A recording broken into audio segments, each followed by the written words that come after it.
Hi అండి, నమస్తే. Welcome back to our YouTube channel cooking recipes with Swathi. ఎలా ఉన్నారు అందరూ?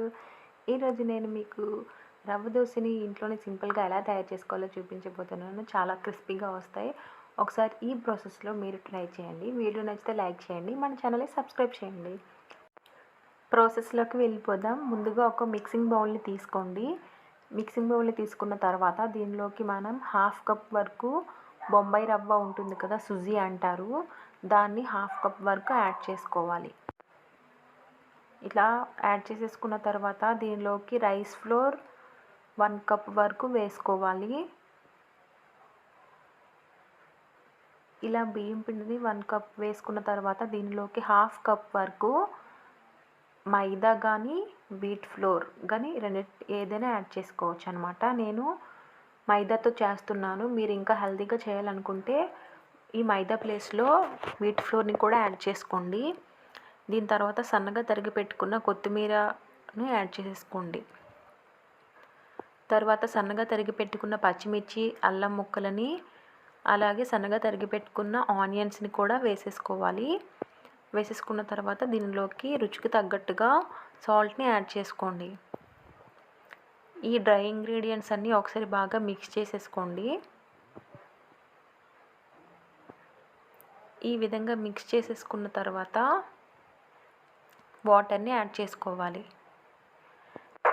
నేను దీనిలోకి వంట సోడాని కానీ అలాగే పెరుగుని కానీ ఏమీ యూజ్ చేయట్లేదండి. ఈ 2 ఐటమ్స్ లేకుండా ఈ విధంగా చేస్తున్నాను. ఇప్పుడు దీనిలోకి మనం వాటర్ని యాడ్ చేసుకోవాలి. ఇలా 2 కప్స్ వాటర్ని యాడ్ చేసుకొని ఒకసారి బాగా మిక్స్ చేసేసుకోండి. చూడండి, ఈ పిండి అంతా బాగా మిక్స్ అయ్యే విధంగా కలిపేసుకోవాలన్నమాట. మొత్తం వాటర్ని అంతా ఒకేసారి వేసేసుకోకుండా ఇలా కొంచెం కొంచెంగా వేసుకొని మిక్స్ చేసుకుంటే ఉండలు లేకుండా పిండి అంతా పర్ఫెక్ట్గా మిక్స్ అవుతుందన్నమాట. చూడండి, ఈ విధంగా ఉండలు లేకుండా మొత్తం మిక్స్ చేసేసుకున్న తర్వాత ఇంకా మిగిలిన 2 కప్స్ వాటర్ని కూడా వేసేసుకోండి. మీకు కావాలనుకుంటే 3 కప్స్ వరకు యాడ్ చేయొచ్చు, కానీ క్రిస్పీగా కావాలంటే 4 కప్స్ వరకు వాటర్ని యాడ్ చేస్తే రవ్వ దోశ అనేది చాలా క్రిస్పీగా వస్తుంది. ఈ విధంగా వాటర్ని వేసేసుకున్న తర్వాత ఒకసారి అంతా బాగా మిక్స్ చేసుకొని సాల్ట్ సరిపోకపోతే సాల్ట్ని కొంచెం యాడ్ చేసుకోండి. నేను కరెక్ట్గానే వేసాను, నాకు సాల్ట్ సరిపోయింది.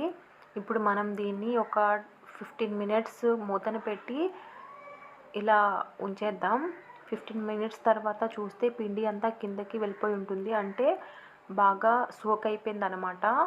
ఇలా బాగా నానిపోయిన తర్వాత ఇప్పుడు ఒకసారి బాగా మిక్స్ చేసుకున్న తర్వాత స్టవ్ని వెలిగించుకొని ఒక ప్యాన్ని పెట్టుకొని ఇలా ఆయిల్ని రాసేసుకోండి. ఆ ప్యాన్కి ఇలా రాసేసుకున్న తర్వాత ఇప్పుడు మనం ఆ పిండి ఉంటుంది కదా, అది అంతా బాగా మిక్స్ చేసుకోవాలి. ఇలా వాటర్ని స్ప్రింకిల్ చేసి బాగా మిక్స్ చేసేసుకున్న తర్వాత ఇలా జారుగా వాటర్లా ఉండాలన్నమాట ఆ పిండి. ఇప్పుడు ఆ పిండిని మనం దోశ పెనం మీద ఇలా వాటర్ లిక్విడ్లా వేసేసుకోవాలి. చూడండి, ఈ విధంగా వేసుకోవాలి. ఈ విధంగా వేసేసుకొని హోల్స్ అన్నీ కొంచెం కవర్ చేసేసుకోండి. వేసేసుకున్న తర్వాత ఆయిల్ని యాడ్ చేసుకోండి. ఆయిల్ని యాడ్ చేసుకోవడం వల్ల దోశ అనేది కొంచెం క్రిస్పీగా వస్తుందన్నమాట. ఇలా ఆయిల్ని యాడ్ చేసుకున్న తర్వాత మంటని మీడియం టు హై ఫ్లేమ్లో అడ్జస్ట్ చేసుకుంటూ దోశ అనేది ఇలా రెడ్గా అయ్యేంత వరకు ఉంచాలి.